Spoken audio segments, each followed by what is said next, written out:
I owe a lot to Castlevania. If it didn't exist, I wouldn't be here at all, especially talking to you about music.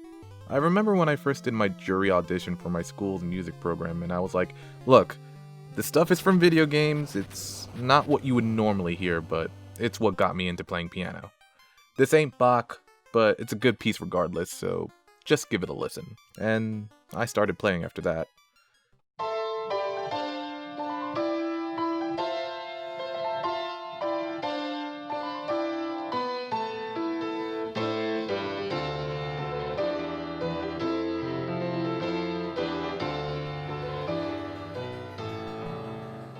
The jurors were silent, and then they looked at each other, and then back at me, and then the old guy at the front asked me a question. Who taught you? During this time, I was self-taught more or less at this point, so I just told him the truth. I learned it by watching YouTube videos. Vertigrand, you're really fucking cool. And then that old guy looked at me, and then he just gave me a smile and said, you're pretty good. And then after that, I was admitted into my university's music program as a piano major. So yeah, I really do owe a lot to this series. The game is hard enough to keep you on your toes, but simple enough to make you want to keep going. And oh, the music. Boy, alright, the series has a lot of good music, so I'm just gonna give you guys a treat. We're gonna go through the prominent composers of the original NES trilogy and Super. Don't at me with Bloodlines or Symphony of the Night. They'll have their turn. Alright, it's time to kick Dracula in the teeth. Let's get it on. The thing about Castlevania's music was that it wasn't really done by one person, but rather by multiple composers, which each gave their own spin on how killing Dracula would sound like. And I think that really works for this series. The original music of Castlevania was composed by both Kinuo Yamashita and Satoe Tereshima. Kinuo Yamashita was born in Amagasaki, Hyogo, Japan. Born on... When she was 4, she started playing piano and took lessons for it. Graduating from Osaka Electro Communication University, she graduated in 1986. And right after that, she found a job at Konami and started her music career there. Kinuo has done a lot of cool stuff. She's done work on Snatcher, The Wily Wars for the Genesis, and even Mega Man X3, which is fucking neat because the opening stage and Gravity Beetle are like some of my favorite tunes, and it's like X3 has like a very special place in my heart because of the soundtrack. So yeah, she's pretty good. Satoe Tereshima was also born in yeah, she's a ghost. Not much is known here, since Konami was very protective of their composers, giving them fake aliases just so they wouldn't be poached by rival companies. She also did Castlevania's most known theme, Vampire Killer, which is a goddamn bop. Though we don't have much information on Satoe, Kinuo did an interview with the Legacy Music Hour recalling her time doing music for the first Castlevania. For her composition process, she states, I would see the image of the stage. For example, the stage that has water. I try to put the water atmosphere into the music, and the stage that's near the final stage, I try to give the music a more tense feeling. The music is matched with the intensity of the game. On her relationship with Satoe, she replies, Tereshima-san composed some music from Castlevania. She didn't mix the sound effects, we didn't collaborate, we made songs separately. So all the music from Castlevania is from Tereshima-san or me. Satoe and Kinuo, though working separately, made Castlevania what it is today as a gaming icon through its music, and their works are still relevant to this day. For Castlevania 2, Simon's Quest, Satoe rejoined the team and worked alongside another composer, Kenichi Matsubara, who like her is a ghost. Damn you, Konami. These two made one of my favorite pieces in the series with Bloody Tears, and you guys should already know, but take a listen.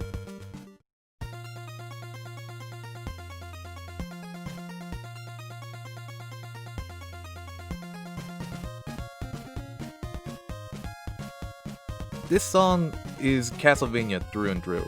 Too bad Simon's Quest is not that good. Castlevania 3 is like my favorite out of the NES trilogy. It's the one that I could actually beat. Yeah, I know I'm a casual, you can judge me for that, but still, it's true. It's really just the perfection of a well-tested formula at this point, because considering all the games they made, this is like the culmination of like a lot of work in. It really does push the NES to its limits. Adding the fact that it's unique in that there's 2 different soundtracks depending on which console you're playing on, either the original NES or the Famicom. The Japanese version has really a lot more differences compared to the North American release. Castlevania 3 was composed by Jun Funahashi, Yuki Morimoto, and Hidenori Mazezawa. Jun Funahashi was born on March 10, 1964. He's done a lot of stuff for Konami up until the early 2000s. Some of the notable stuff he's worked on was Bayou Billy and the original TMNT for the NES. He's done a lot of good stuff, and I'd recommend checking him out. Yuki Morimoto doesn't really have much information out there, damn you Konami, but she's done a lot of work on Gradius 3, Mystical Ninja Goemon, and Tiny 2 Adventures. Hidenori Maezawa was born on September 4, 1958, in Osaka, Japan. In 1986, there was a job opening at Konami for a game composer. His ability to both compose music and program computers was really useful, so they hired him. Maezawa then immediately began working on the audio of the original Castlevania, although he says he only played a minor role in the total audio.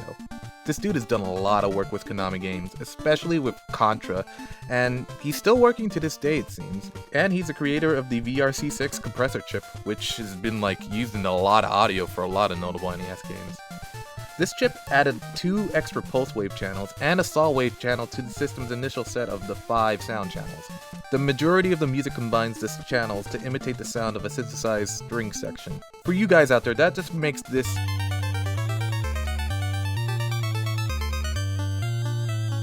sound like this.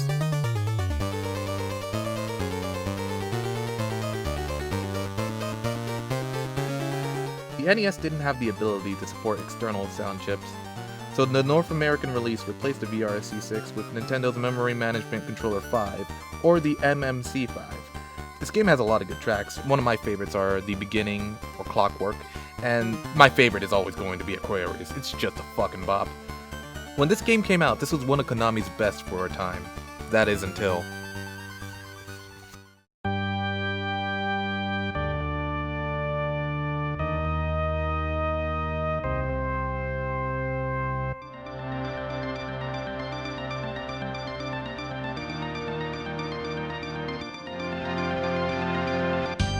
Super Castlevania 4.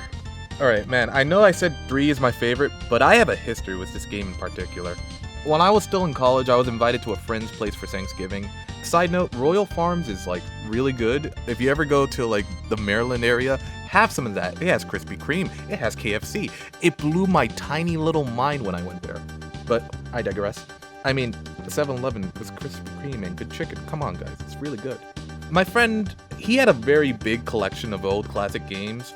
He even had that one game done by, Toriyama, which was, this RPG punching game. Oh, God, I'm getting off track. But I also noticed that he had a good old-fashioned SNES in, his living room, and I was like, oh, you're still playing that? And he was like, yeah, you want to try it out? I saw him have, a copy of Super Castlevania 4, and in my amazing ability to make terrible decisions, I said, I'm gonna finish this game in one sitting. And you want to know something? I did. Would I do it again? Maybe. I don't know, man. I still have a little bit of PTSD from a certain stage, but the music of Super Castlevania was really good for the time it came out. It was pretty much a console release game, and the music of Super Castlevania was very good for the time it came out, especially as one of the first games for the system. Its instruments were closer to their actual counterparts, and listen to these strings, bro. The music of this game was influenced by pieces of the 18th century, which, if you don't know, was full of based and, dare I say, enlightened-pilled people, such as J.S. Bach, Mozart, Haydn, just to name a few, the basic people. And their influences really do show in this game, and I will say one piece that will forever hold up to this day is the fan-favorite theme of Simon Belmont. And I still feel bad I never fully learned how to play this on piano, but, that's on me. Super Castlevania 4 was composed by Masanori Adachi and Taro Kudo. Masanori was born on May 25th, 1959. There's not much on his personal life, but from what I found, he's done a lot of cool stuff, especially working with Kinuo on Snatcher and composing for Contra 3. But he also worked on the DS Tingle games, which are pretty out there, so that's pretty neat. And Taro Kudo, this dude, this lad, going from composing games to actually directing and creating his own. I mean, have you played Moon? Because I know a lot of people already made videos on Moon, but I'm just saying, have you played Moon? Like, Taro is a legit one-man army. Taro Kudo doesn't really have much personal info, like, at all. And he kind of wants it that way, because he states in an interview, I don't want to give out my name, ever. He believes in having fun when doing the work and getting out of the way of the bullshit of regular game stuff, which I completely get. But his work really does speak for itself. And because of what he did for Super Castlevania, he's still working on games today. This essay was a pretty long one to do, but I had a lot of fun learning about the history of the composers of these series. Like, there's probably some things I definitely missed. The Konami Korea Club is pretty cool. Maybe I should make a video about that. But I don't want to make this a video than it already has to be. If you liked this video, let me know. And if you didn't, that's okay too. I love you. Okay, bye. Oh wait, and this is for my, this is dedicated to all my Patreons.